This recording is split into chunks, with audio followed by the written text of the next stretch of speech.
I do think it is important when we talk about Julian Assange to remind the world that the actions for which he was indicted and for which he has now pled guilty are actions that put the lives of our partners, our allies, and our diplomats at risk, especially those who work in dangerous places like Afghanistan and Iraq.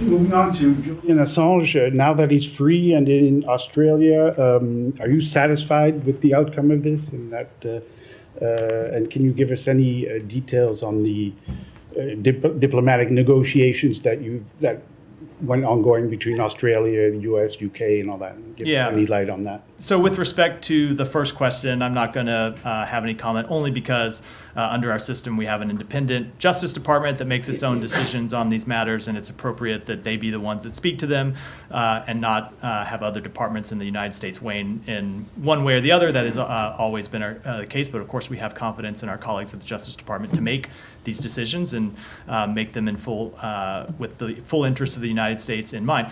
As it pertains to involvement of the State Department, I can tell you it was very limited. Only in the last few days, this was a matter that was handled by the Justice Department through law enforcement channels. There was some small coordination role between our embassy and the Australian government just in the past few days, but this was, other than that, a law enforcement matter handled through law enforcement channels. But are you satisfied that the case is over? So look, the Justice Department has spoken to that, and I don't have anything to add. Obviously, the ambassador put out a statement that said we were happy to work with our Australian colleagues on it, and that remains the case. I do think it is important when we talk about Julian Assange to remind the world that the actions for which he was indicted and for which he has now pled guilty are actions that put the lives of our partners, our allies, and our diplomats at risk, especially those who work in dangerous places like Afghanistan and Iraq. This was some years ago now, almost 15 years ago, so I think the world has forgotten much of it. But if you recall, when Wikileaks first disseminated and published State Department documents, State Department cables, they did so without redacting names. They just threw them out there for the world to see. And so the documents they published gave identifying information of individuals who were in contact with the State Department. That included opposition leaders, human rights activists around the world, whose positions were put in some danger because of their public disclosure. It also chilled the ability of American personnel to build relationships and have frank conversations with them. And at the time, those of you who covered the State Department at the time will probably remember that in the days leading up to that release, the State Department really had to scramble to get people out of danger, to move them out of harm's way. It was an extraordinary effort performed by dozens of government officials around the world, but that doesn't change the danger that those actions put innocent people all around the world in through no fault of their own. And that's, of course, not even to mention the further actions by WikiLeaks down the road to essentially serve as a conduit for Russian intelligence interfering in a U.S. presidential election. Sorry, so I actually did cover the State Department back then, and I don't remember there being any public, there was a public concern that was raised about the potential security risk posed to sources who might have been quoted. Was there actually any, did you ever discover anyone who was injured, killed, had to go into hiding because of them? So a few things about that. One, I can't give you a definitive answer only because I wasn't here at the time and so much time. And okay, so, hold on. Let me finish. I have a full answer on it. Okay. One, I can't speak to that because it was some years ago, and I don't have a full accounting of what happened. But number two, the State Department did an extraordinary amount of work when we found out that these cables were going to be published to get people out of harm's way, to go around and look at what might become public and take action so people that would be put in danger would be put out of harm's way. But third, if you drive drunk down the street and get pulled over for drunk driving, the fact that you didn't crash into another car and kill someone doesn't get you out of the reckless actions and the endangerment that you put your fellow citizens in. And it's the same thing. The same principle applies here. Right. Well, I don't think that it does. But the fact of the matter is that the State Department has been, at least as far as I know, and maybe I'm wrong, but has never been able to point to anyone who was compromised or killed or put at risk because of this. Their identities were compromised. The State Department went to great work to get people out of harm's way, to prevent that very action from happening. Do you know how many people about? As I said, this was some time ago. I was in the government at the time, not at the State Department. I'd have to go back and look at it, but I do know that there was work around the world, especially in places like Afghanistan, Iraq, and other places around the world where they did have to do a great amount of work to kind of move people out of harm's way. One of your predecessors, P.J. Crowley, who was standing at the podium at the time, went to great pains to talk about the potential damage that could or would be caused by these revelations.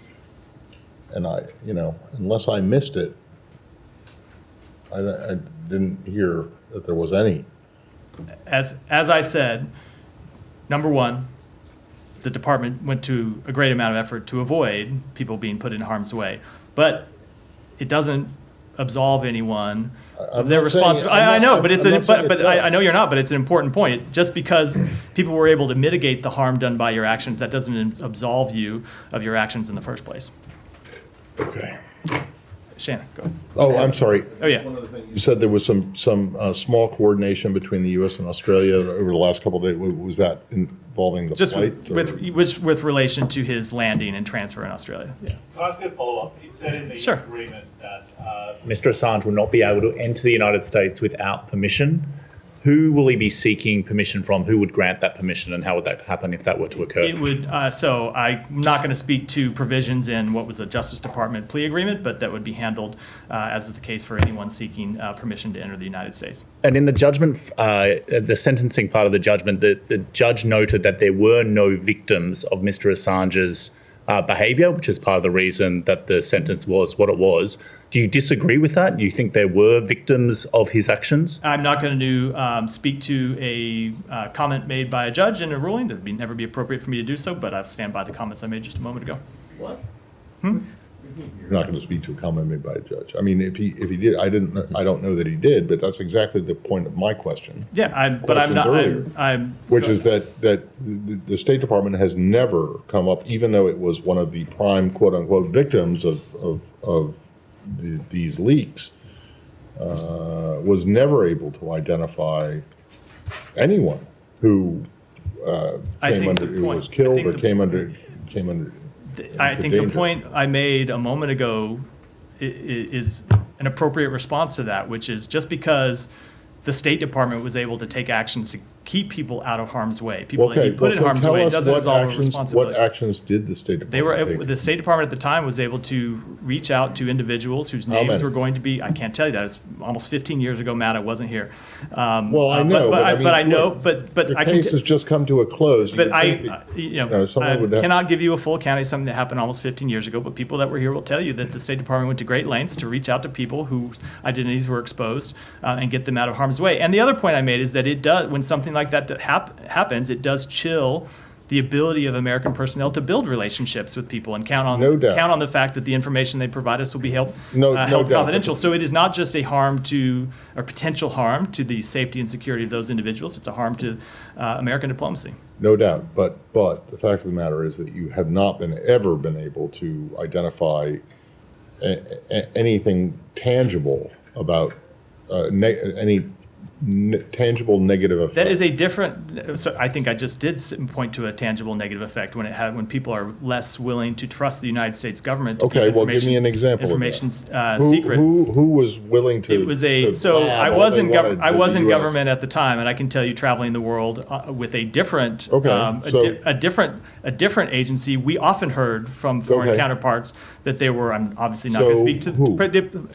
I'm not going to speak to the exact conversations, but we often heard from foreign counterparts that they were worried about providing information to the United States government because of our ability to keep it. Well, I remember one, having been here at the time, and I remember that Berlusconi told former Secretary Clinton that he was concerned, mainly because of what the WikiLeaks, what the cables suggested about his, activities and. There were Lifestyle. there were more Yes. substantive and serious concerns. Yeah. Were there? Yeah, Okay. yeah, Can you raised. name? Can you name a not a person? So, maybe, but so country. I think you know. could see why, if the point of the conversation is someone raising concern about private conversations being made public, it wouldn't be helpful for me to then make those private conversations public in response Well, to a you question said at it's this 15 podium. years ago. I'll drop it.